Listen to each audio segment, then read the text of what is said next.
may have seen this trick going on in the background at some point, somewhere along the way in one of these videos, but I've never really talked about it explicitly. I want to point it out to you so that you remember, because in those very few cases where you'll use this trick, it will be very useful to you. I'm using a 1/4 sheet sander to sand this little piece of baseboard, which I already have half done. The problem is that this sander will vibrate the clamps loose reliably nearly every single time, but there's a simple trick that will fix it.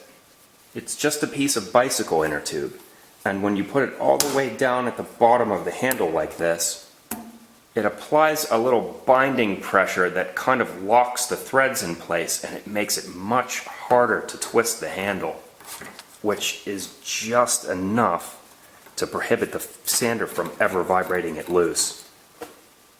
And to prove it to you, I'll show you sanding the entire piece at 4 times speed, and if you watch, they won't vibrate loose, not even a little bit.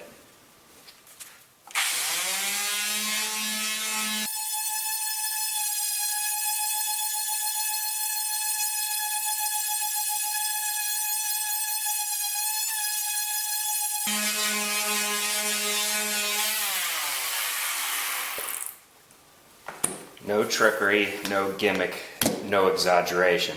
That is a lovely trick. I hope it's useful for you.